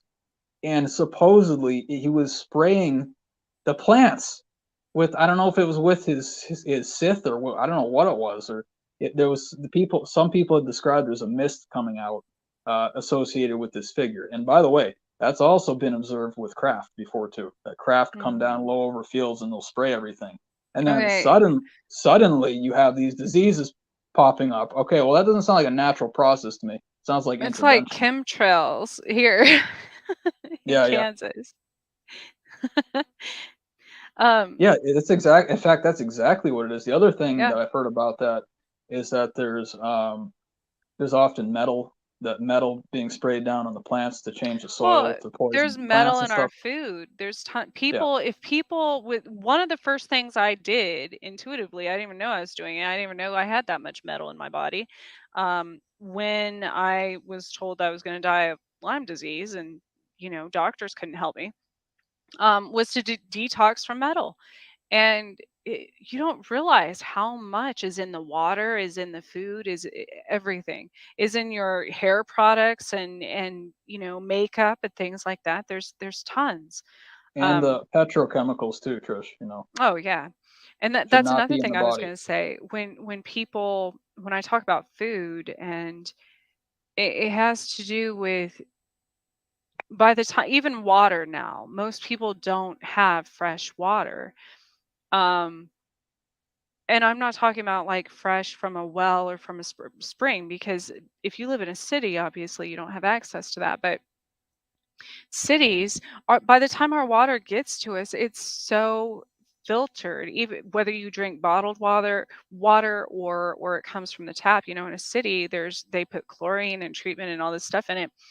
So you're literally taking out the life force, the chi of the water, that energy of the water that actually keeps you healthy. And the same with foods. So if you if you can food at home, that's one thing. But I'm talking about like canned food in stores, or processed food, things like that. It's not as close to the source by the time you eat it. It's not even as, like, I try to eat a lot of fruit and vegetables and stuff, but even then, if it comes, I'm here in Kansas, and if it comes from California or somewhere like Mexico or somewhere far from, then by the time it gets to me, it is already far from the source. So we do have to work harder. Again, unless you do it yourself and you grow your own vegetables, and I do during the different times of year. I've been getting into that as well, because then what's in it, and you're literally getting it as fresh as it can be. Freezing things is about the healthiest, because they don't use all the preservatives and stuff. But Hmm. it's literally like giving blood, and they put the plasma back in your body. They just took the life force out of that blood. You know what I mean? Like, that's your chi. So it's the same with food. And I just had that thought too today, Trish. I'm like, I was just thinking about frozen food today. I'm like, I mean, I'm not surprised at all because we think very similarly in a lot of ways. Part of the reason for that is because I have a lot of Gemini in my chart. So I know how to look between signs. I know how to look at both angles, not be biased and stuff like that. But that was my thought today, is this afternoon. I'm like, you know what? How about like we just don't put the stuff in the food that you can't pronounce, you don't know what it is. You shouldn't have Yeah. to look it up. That's ridiculous. I mean, if I look at it, I'm like, no, you know what? How about just just list beet? This is a beet right here. There's nothing else Hmm. in it at all. Yeah. And you know what? If the argument is, oh, we got to add stuff to make it keep it preserved, then what you do is you just, not all the time, because the ice crystals can destroy some of the tissues and stuff. But the Yeah. general idea for me is that there's two options here. If it's not going to last because it's a natural product, which is actually a good thing, then just eat it before it goes bad. If it Right. goes bad, put it outside and have it composted, which is going to help the environment. And if not, you can't do either of those two things. If you can freeze it, that will preserve it. It might Hmm. destroy the tissues a little bit, but for meats and stuff, it's no problem for like a year or two. Even fruits that you buy in the store, it's if it's, especially if it's something like, I love cherries, are so good for you. They have so many different healing qualities, but they're not always in season everywhere. And if they're not in season, they're really expensive, fresh, obviously, because of the transporting them and stuff. But when they're flash frozen, one, they're less expensive, but they don't put all of those. Most of the time, I mean, you have to check the brand, but most of the time there aren't any preservatives or anything. It'll say like the fruit and then water, and so that's the easier way. But another thing I was going to say, um, when I went back to kind of a paleo diet, um, if you just eat things that, like, nature did that, there's a reason. It's not by default, it's by design. Like, that we're supposed to eat certain things during certain parts of the year. So if you eat food seasonally, like right now, for instance, pomegranates are in season. That's a winter fruit. Pomegranates have higher vitamin C, and sweet potatoes. You can get almost your entire amount of daily vitamin C from from a sweet potato, and that's good during the winter because there's less sun, so we get less vitamin D, things like that. So there's a reason, and those fruits and vegetables are more readily available. Potatoes are root vegetables. That's closer to the source. They're in the ground. Again, you do have to be careful because then there's metal in some of them. And now I read there's all kinds of like China, they had this thing about organic fruits and vegetables being fake from there. Like, they're literally making lab created, I don't even know what it's out of. It's like plant Yeah, proteins that are actually dangerous for your brain. Dyeing them green and calling it a pea, like, that's how yeah, messed up. Like, why why do we need to do that? I've seen them put color in things that are clear. What why? Why do you need to color yeah. something that's clear? Like, it doesn't make sense. But again, it's another method of control. It eats away at your brain. It's the same with like the fluoride in the water and everything. Um, I had some canned fruit the other day, and well, I had two actually. It was back to back. One was one day, one was the next day. The first one I had, it had actually so it's so absurd. I mean, it's just ridiculous. But it had Splenda in it, which is of course an artificial sweetener. It's not even a real thing. And I actually could not eat it, and I took the pieces, I think it was apricot. I took the pieces of apricot. I took a paper towel and I was trying to press out the fake sugar and stuff, and mhm. I still couldn't eat it because it got all the way into the tissues of the fruit. And so that was the first day. So I had to throw it away or compost it. The second day, I had some canned fruit that was actually pretty good. It was, I think, pears, but they also added sugar to that. And it was, it's sugar again. A lot of things are genetically modified, but sugar by Mhm. itself is not necessarily always a bad thing. There are good parts about it sometimes, and depending on your body. But the thing is, I'm sitting there, and I'm just like, why do you need to put? I get it, the preservation factor. That's part of it. There's other things, but I probably don't even know about. But the point is that fruit essentially is sugar. It's Right. it's fruit. It's Yeah. fructose. And you could use Why are you adding natural sugar? preservatives like citric acid or something. You know what I mean? Like, there's Yeah, citric acid specifically, that's not produced because I think you can make that artificially too. But yeah, I mean, if you want to preserve something, like squeeze some lemon juice on it and then put it in a can, or put, with some, I don't know. There's lots of ways to do this. Hmm. Lots of ways. But I'm pretty encouraged too, because I feel like there's a small but maybe probably growing community of people that are really starting to get some of the basic stuff. And you can't tell. There's no corporation that's going to be like, one of the things is that you can't grow your own fruit, your own food, or something like this that's going across the world right now. Are you kidding me, guys? Who If you're remotely intelligent, no one's going to buy that crap. No one. That's a right we have to come to this planet. You put a seed in the ground and it grows, and guess who's in charge of that? The sun. And It's on a plants grow even in dirty water, so Yeah, there's it's no amazing. excuse. There's no It's amazing. excuse. Yeah, Like, I was thinking about that. I'm like, humans, we waste so much stuff. And one of the greatest pollutants right now, which I'm sure most people don't realize, is food. Um is food waste. There is so much that it puts harmful gases into the environment. Um but people be standing there saying they're starving when somebody gives them a piece of fruit and there's seeds in the fruit and they just throw the seeds away. Well, okay, so you had, an apple or an orange or whatever, and it had seeds in it, and you ate it and you threw the seeds away, and now you're hungry again.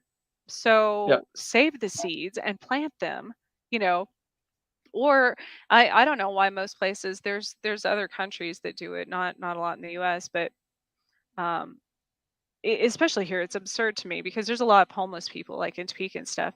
And I thought about this last year because there were these people that had this beautiful apple tree and like a peach tree or something, and it was growing over their fence, and way too many. I mean, this thing had tons of apples just falling on the ground, nobody touching them. But every time somebody on the sidewalk side of the fence, like one of the homeless people, tried to eat one or whatever, the owners would call the cops on them. And I'm like, but you're just wasting all those apples. yeah, Like, why do you care if somebody eats one that's, one, not even in your yard anymore, and two, that's just going to be go to waste? Like, it's absurd to me that but these other countries have fruit trees on public land, that anybody just, you can just walk by and get them or whatever. It's whatever. um and the same with lawns. I thought about that. The like the botanic garden here, that, as I told you, that's one of my favorite places. But why do we need these manicured lawns? You could grow an entire herb garden and have it pest free and bug free and things like that, with everything you need to eat and heal yourself and your family. yeah, But you wouldn't have this wasted space of a manicured lawn, because what yeah. society says you need that for. What? You could be saving the butterflies and bees and everything else, with a different style garden. But we don't. We Yeah. don't. We don't like. Oh yeah, and then of course once you've harvested everything, and I've worked agriculture before. I've worked really hard. I used to work in the tobacco fields in Connecticut when I grew up, and well, I mean, there's a lot of bad stuff too because there was a lot of things sprayed on that should never even been created by a human being, fungicides and pesticides and all these things. But the thing is, here's the one good thing about it for me though, is that at the end of the season, everything gets cut down, and I know at least some of it just stays in the field. And then guess what? That fertilizes the soil Mhm. partly. I mean, it's not going to last forever like that. You need to do crop rotation and things.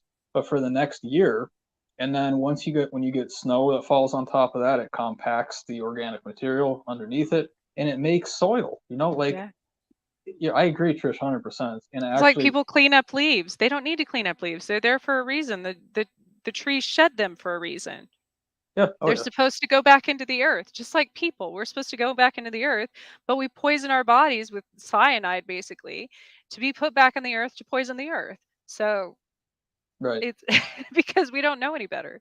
Like, literally. Yeah, I say work with whatever the system, whatever the rules of the system are, work with those rules and it will help you, instead of fighting Mhm. against it all the time. And it goes, of course, with astrology too, and the principles of Ayurvedic medicine, all this stuff. Maybe I don't love some of the stuff and how some of the things are in place. In fact, I definitely don't. Some of the things are absolutely irritating. But if I'm not working with the rules that are in place, then it's ridiculous because if I have the solutions and I'm just ignoring it, that's absolutely foolish of me to do that. Now, if I work with the system, meaning when I say system, I mean the natural Earth system. I'm not talking about any human organization. This is the Mother Earth, Mother Gaia. Um, she gives back. She gives back in abundance, Yeah. and it's amazing. You go on a walk, and even I've got some friends that live up in the far north of Canada, and they just the sun's out. You get out in the field. Yeah, it's cold, but you know what? It's beautiful, and the sun's shining there for you, and all the crystals are sparkling. The earth takes care of us, and I absolutely. You've heard the experiments too, where you say nice things to plants and they grow more, and you say Oh things that are yeah. not nice. It structures water, restructures water, like we were talking about even with the moon at the beginning of the show. But if you put good energy into the grid, then everything around you is much more likely to thrive. And when you're born, I mean, see, that's the thing. I guess there's some humans that are born with demons attached to them. I actually do believe that there are some, but I think the vast majority of humans, they come in just wanting what everyone wants, which is just to feel safe and happy and comfortable and to have nice, clean food and water and things, have people that love them, and to have groups that they can get connected with. So that's the other thing too. Is now when you start talking about religions, it's like, well, I was doing okay before I was forced to go to catechism as a kid. Yeah. I was really happy. I was very happy. I played in the dirt.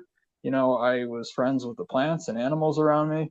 I stayed outside until I couldn't see anymore, like all year round. And then now you're saying, I'll use Christianity as an example, but I'm not picking one in particular. I'm just using it because I spent the most time with that tradition. Is that suddenly now you're telling the kid, well, you know what? You can enjoy the plants and animals and stuff, but like don't get too crazy with that because your savior is over here. Well, I felt like light pouring out of me as a kid before I was ever taught that. I'm not saying you don't. I'm not saying it's not important or important for certain types of people, or if that's what you believe. I'm just saying that a kid doesn't really come into the world with that, and No. most of the kids seem very happy. I've watched, and I'm sure you have too. Well, I mean, you have kids, of course, Trish. But Hmm. the thing is like watch what a kid, even before the kid can even really talk. I've had kids like they had food and they just came over and gave me some of their food. I mean, it actually made me incredibly happy. I haven't felt that way for a really long time, and before that had happened, it doesn't even. But you know what? The natural instinct is, I like you. I want to give you something that is meaningful to me and that it makes me feel good. I want to give that to you as well. And that doesn't. There's no religion in that. That is not No. nothing at all. Well, and the funny thing is, we're born, the irony in the cycle of life, we're born with all the knowledge in the world. We're born with everything we need to know. But but we can't walk and we can't talk. Right. So we have so we can't exactly put it to use. And then by the time we're what, 4 years old is when a lot of that innate knowledge starts to be forgotten by kids. And then of course we're put in school where we're kind of molded by society and programmed by societal rules. And then we forget all of that. And then by the time we die and by the time we get older, we also lose our ability to think or walk or talk sometimes, people with Alzheimer's and stuff. And much less knowledge after living an entire life. Then we forget everything we learned in our life. So that it's essential. We have things backwards. The kids are that is the most essential time in learning for our future, for anything in humanity, is through the kids, you know, because that's going to shape the entire future, quite literally. Oh Um, yeah, absolutely. We have to do a better job all around. But I feel I mean, I'm doing more than my fair share to get this humanity to a better place. I have so much on my plate in terms of just trying to teach things properly, so so you can have seen it at least. Then after you have seen it, then you can decide if you like it or if you buy it or whatever. But if you're never presented with that option, then we have Right. a problem. I get really I mean I get really fired up about this one, Trish, because a lot of people don't understand why I'm saying that. It's because if it's not presented to you, it's not a fair playing field. If you withhold half Yeah. the information, and specifically if the half of that information is actually the vital part of the stuff you actually have to know, and you're not Hmm. even giving it as an option, there's something seriously wrong with that. We got serious problems with that. And You that's have to get the basically good where information out. society's at. Unfortunately, I mean, through everything, through with technology and healthcare and schools and everything, I think, unfortunately. And the thing is, but it is important for people like us, as you said, once you do know the difference and have gone through the whole ego part and forgiving yourself that you didn't always do things right or know any better, then you go back for the others. Definitely. Absolutely. I'll be here for humankind for the rest of my time on this planet. My state mission statement is very clear. And actually, speaking of spirits, I always ask. Well, I'll say three things. Let's see how many there are when I start to list it. Basically, uh, it goes for a lot of times for specifically the ones I can't visually see in the visual spectrum. I want to know who you are. You got to tell first of all, tell me who you are. Tell me why you're here, and tell me what your vision is essentially. And if I'm not cool with all three of those, then the shoulder Mhm. gets turned. I'm not messing with that. You need to be upfront. And that's the thing is that see the more evil spirits, they don't like those questions. They don't want to answer that Yeah. stuff. But guess what? If you have a pure heart, there's no problem answering that. That's actually one of the best Mhm. ways to be able to distinguish between the spirits. I've had a couple times, only a couple. I mean, a lot of the entities that I encounter are definitely lower energy than me, not necessarily caring about the principles that I care about. I have had a couple though where it absolutely blew me away. It was so beautiful, very good energy, and very calm and peaceful, and it inspired me to be a better person even because and one by the way, Trish, I think you probably like this topic. I know we don't have a lot of time, but one of them was a fairy. It was actually a rock fairy or a nature spirit. You can call it either one.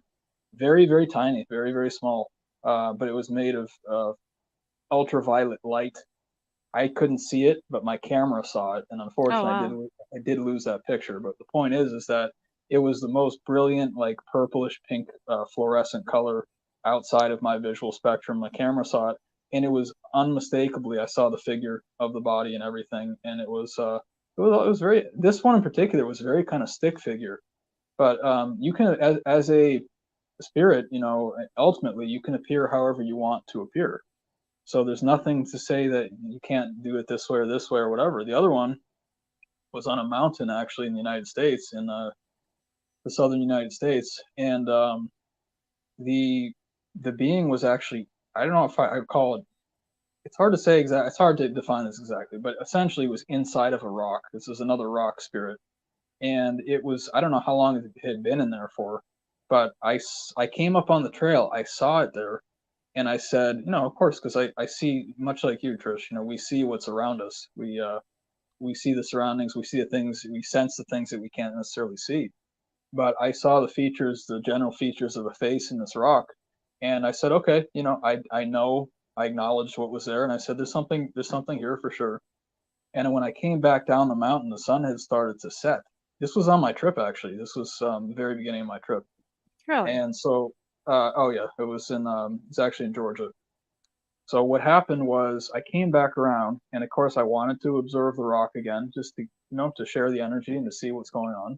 I look back, and the light of the sun coming through actually the trees, which were in front of the rock, much in front of the rock, actually painted the rest of the face onto that rock. Because the first time I saw it, I just saw the brow ridges, up here, and I saw the general structure of the nose. But when the light came through, it painted the eyes in, it painted the mouth in. I could see the outline of the face. I think probably the only time in my life I've ever had that experience. And it was very special because I think a lot of these nature spirits are kind of in hiding right now because the earth is very volatile. It's not a very welcoming place in a lot of instances, and I think they feel very misunderstood and misrepresented. But basically, it was really surprised that I saw it there. And the first look was a look of surprise and kind of puzzlement because it might have been 1,000 years since the last time it was acknowledged. You know, most people walking up that mountain, they're not looking. They don't even care. You know, which is a Right. problem for me.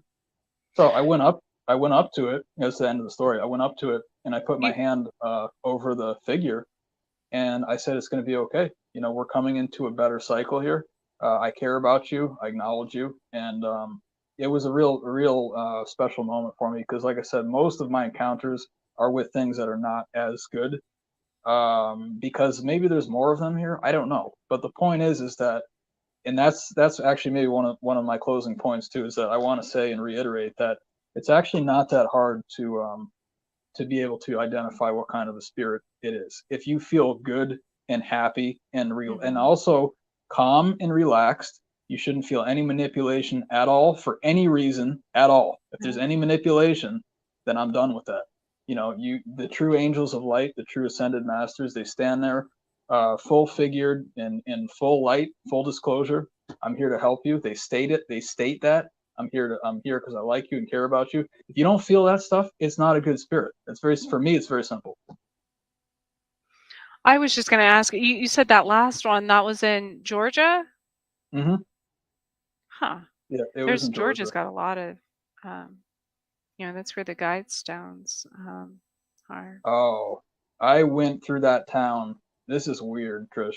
I don't know if I told you this. I can't remember what we had talked about, but I went through the town where the Guidestones are.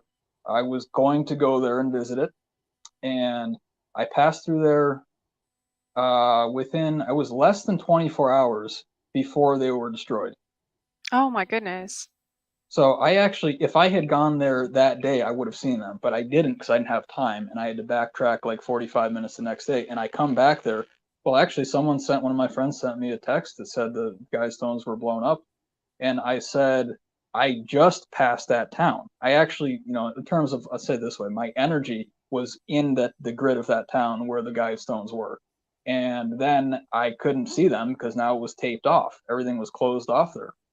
So when we pulled up there, there was, everyone who was there was like, "We know there's something that doesn't seem right here, guys. So don't try to play that off." You know, I will say this though, that the police officers that were there, I've always personally had good interactions with police officers because I'm respectful, and I believe that it's an important part of a stable society. You have to have a protection, and it's a hard job, you know.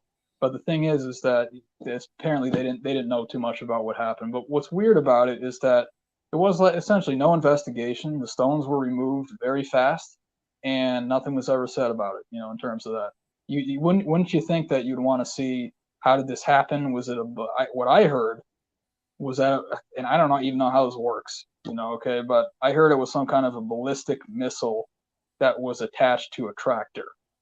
It's farmland area because of how the stone crumbled and collapsed when it hit the actual stone there. The funny thing is, it was the day before, maybe the night before, I posted on I think it was like Instagram or something. I hardly ever post on those.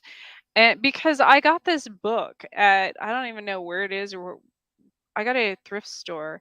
And that night I had never opened the book. The book like falls off, a shelf or something.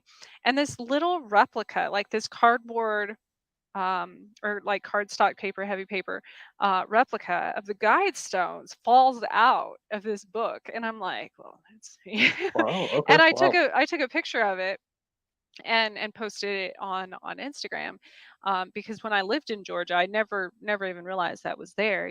That this was like 10 years ago, and and then it was the next day that they were destroyed. So it's interesting that, and now all of a sudden, a lot of the things that were on the guidestones are coming true. So it makes you wonder. Oh yeah. I've actually heard both sides. Some people have said that it was the so-called white hats that did it. You know, the people who were trying to help humanity. The other side I've heard is that it was actually the people some of the more evil organizations on this earth, let me put it that way, the more nefarious groups and organizations, that they removed it themselves as some kind of a psyop or something of that nature. Because it You know, had I numerous languages, and it wasn't just for one yeah. religion or one culture, one race or anything. Oh, absolutely. Yeah, it was in multi languages. It talks about, population control and all this stuff. All of these things, they're just so absurd to me, and it's not the world that I would have created when I was born here. Mm-mm. And so I spent my entire life trying to figure out how did we get to this point. And of course, that brought me down the roads of understanding the sciences, and human history and ancient history and all these things, metaphysics. But I just want I want a fair world, somewhere where it's actually fairly easy to exist and be happy, and you don't need excessive amounts of money just to live in a moderate size house. It is just ridiculous. We have so many resources, it's absurd. We should not be at this point still. I agree. But if everybody does their part and does the work, then hopefully we can turn it around. But we have got it has been such a pleasure talking with you, Dave, as always, and I want to thank you again for coming on my show. I can't believe it's almost 10:20, but I know, um yeah. I tell everyone where they can, or where you would, which channel you would prefer they view your content or find you on. Yeah, sure. The easiest way is probably Facebook. It's Dave Petrella on Facebook, Petrella. I'm also on Instagram, Dave Petrella 12. The number is 1 2 in terms of 12. That's how it's spelled. And then, the best way, honestly, well, if you want to send me messages, it's going to be those two. Of course, I provide full services in tropical astrology and birth charts, relationship matching, business applications, selecting, it's called electional, where you select days that are more successful for one or more people. Like a wedding, for instance, would be a good example. And then I also I teach the principles of pre-Ayurvedic medicine, fasting, circulating fluids, health tips, and I also offer spiritual guidance. So if I can provide a service for you, definitely get in contact with me. Also, of course, if you just want to, send a message, I'm happy to respond to you as well for sure. And if you want to if you want to keep up with the content, I would actually send you over to my YouTube channel, which is Dave Petrella. It's the same. It's very easy to find. I put all of my podcasts and shows on there. And like I mentioned at the beginning, I do a show with my friend and co-host Karen Holton out of Alberta, Canada, twice a month. It's at the beginning of the month and at the end. The first episode, beginning of the month, we choose a topic and me and Karen talk about it. And at the end of the month, we actually have a guest on, a different guest every month to talk about what they're doing, how they're contributing to humanity and everything. So that one's Nice. on there. And then I also started my own casual podcast, which is just basically I invite people I want to talk to and I open up the conversation. Wherever it goes, I just want to build a community of people that we can trust and that we can work together, because I think we're the people who are going to be at some point making the decisions for humanity.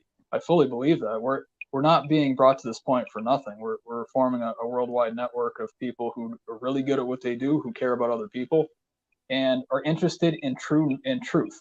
True information, good knowledge, humility, stuff like that. I just that my big message is let's just figure this out the best we can, and let's teach things properly, and everything's going to work. It's going to fall into place, but you have to be diligent with that. You have to stay focused.